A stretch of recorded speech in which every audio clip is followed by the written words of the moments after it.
Good morning, students. Today we are going to continue the remaining principles of pharmaceutical care. So what is pharmaceutical care, why it is important, we have already discussed that, and we have started with the principles of pharmaceutical care. Okay, so pharmaceutical care, it discusses about the care which a patient requires, right? We have seen that the word pharmaceutical care, it was first joined by Michael et al. And he defined it as the care that a given patient requires and receives, which assures the safe and rational drug use. Okay, and pharmaceutical care is the responsible provision of drug therapy for the purpose of achieving definitive incomes that improves the patient's quality of life. Okay, then we have seen who needs pharmaceutical care. Okay, we have seen the pharmaceutical care process. Okay, and we have seen the principles and skills required for good pharmaceutical care practice, good communication skills, sound knowledge in therapeutics, prescription interpretation skills, maintenance of records. All these are good skills required for the pharmaceutical care practice. And then we have seen the pharmaceutical care process, the systematic approach, the flow chart for that. Okay, so then we have to continue with the principles of the pharmaceutical care. Okay, the first step we have discussed, it was about data collection. So how the pharmacist collects the data from various sources. They include your primary sources and secondary sources, and then he will compile the data and he will store it and maintain a record of the patient's data, right?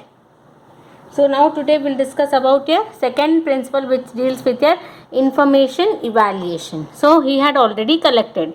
The first step was data collection. Now he has to evaluate the data which he has collected for a particular patient. So how that information can be evaluated, we'll discuss now. So the pharmacist will evaluate the subjective and objective information collected from the patient and other sources. He will evaluate what information. First of all, see, whenever we are writing a note, we'll just note it down. We'll not evaluate the notes that what points we have written. The same is the case here. The pharmacist will first note down, collect the data, and after collecting, then he will evaluate what information he has collected. Same with us, right? After evaluating, he will form a conclusion regarding what conclusions he has to form. We'll discuss that now. So he will form conclusion regarding opportunities. What opportunities are there to improve and to assure safety, effectiveness and economy of current or the planned drug therapy.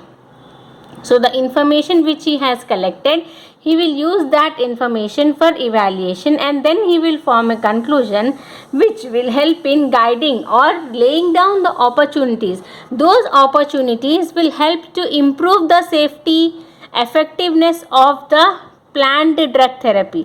So whatever the planned drug therapy is done by the physician, even the pharmacist involves in that, and he has a look and he has a plan and he justifies in his mind whether is anything required to improve the safety, effectiveness of the current or planned drug therapy.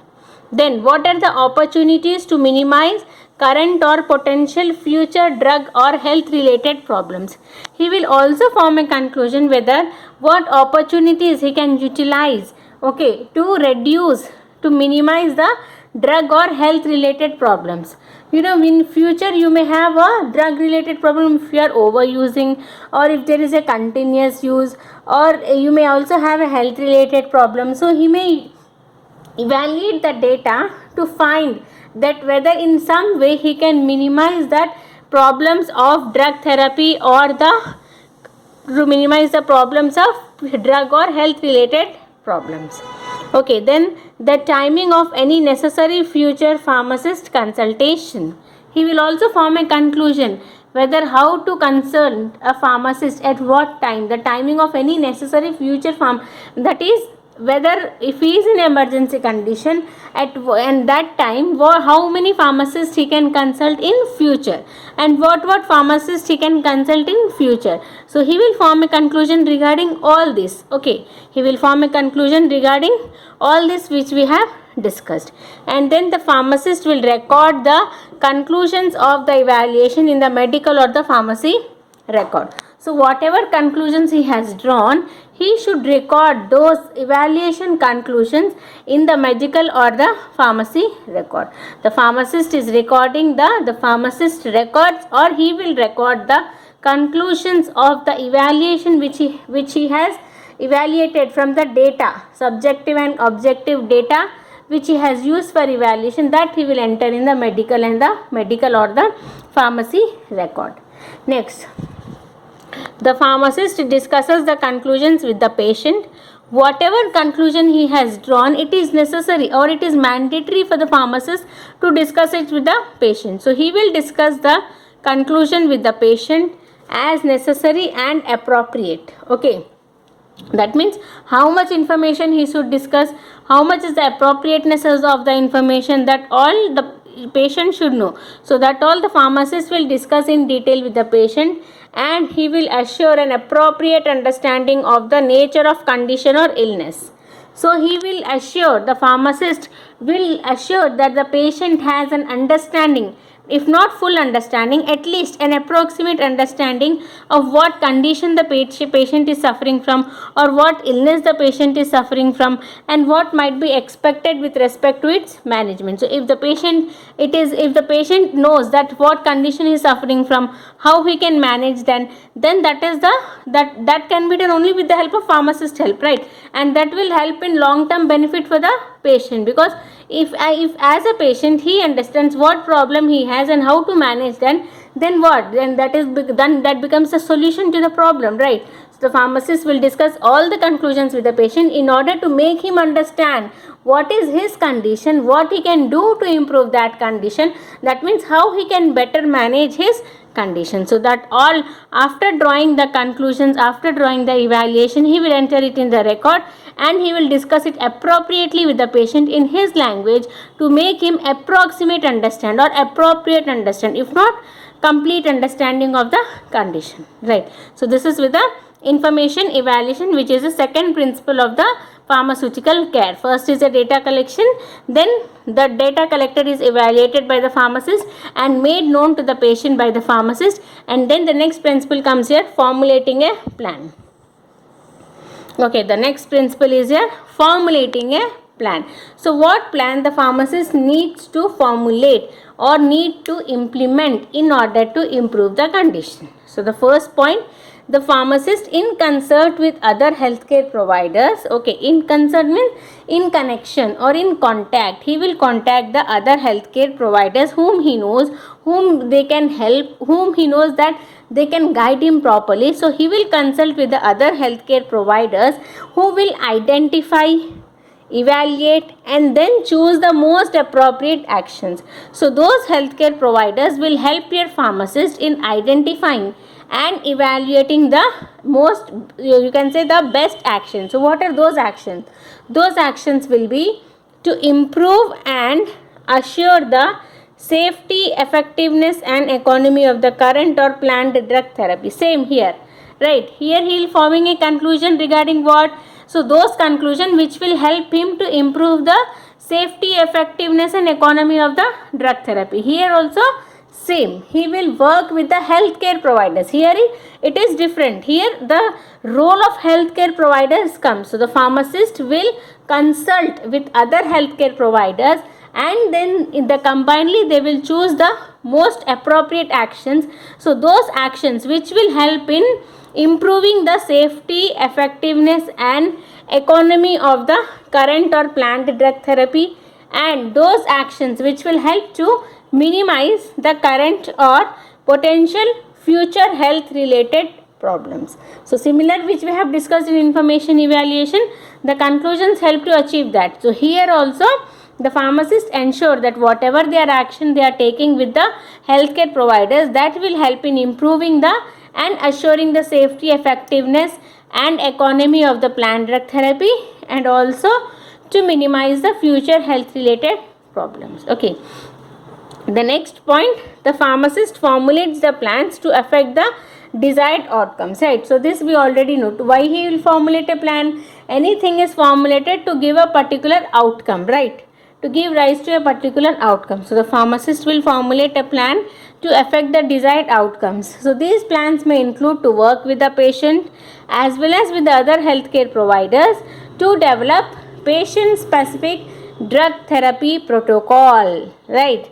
So what here the plan is? The plan is to develop patient specific drug therapy protocol, or to modify the prescribed drug therapy, or to develop or implement the drug therapy monitoring mechanisms, to recommend nutritional or dietary modifications, okay, to add non-prescription medications or non-drug treatments, to refer the patient to an appropriate source of care or institute on existing drug therapy protocol. Okay, so this will discuss what the pharmacist is formulating a plan for.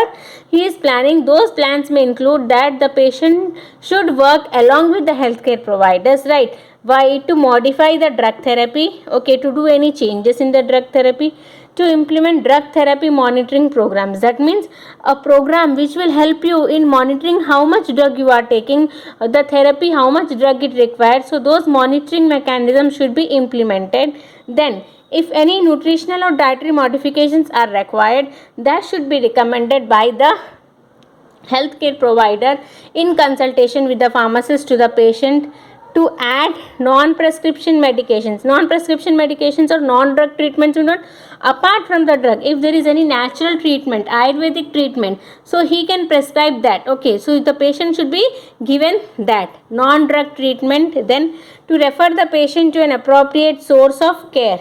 To refer the patient to an appropriate source of care means the a unit or a place where a patient will get an appropriate information, appropriate care, right? So to refer the patient to such a unit, and to institute means to implement an existing drug therapy protocol. So to implement the particular drug therapy protocol, right?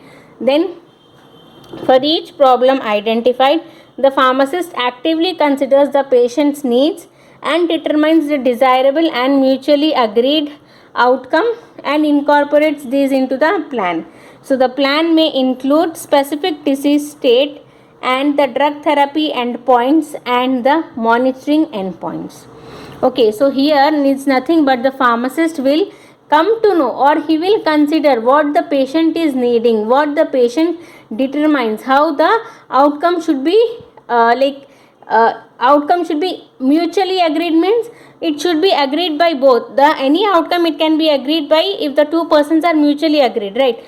So if they are mutually agree upon that this will be the outcome of particular drug therapy, then he will help the patient to stick to that mutual agreement, right? So he will incorporate all this into the plan, and in this plan he will also include what is the disease state of the patient, and suppose he has to take a drug therapy for a month. After a month, what are the endpoints he should observe, then he can stop the drug therapy. So he will also discuss the drug therapy endpoints. So in this plan he will also include the drug therapy endpoints and the monitoring endpoints. Monitoring endpoints means suppose you are monitoring BP regularly. So if suppose for a week continuously it is in the range of 120/80, so you can stop monitoring for a particular time. So monitoring endpoints and drug therapy endpoints and specific disease state, this will also be included in the plan.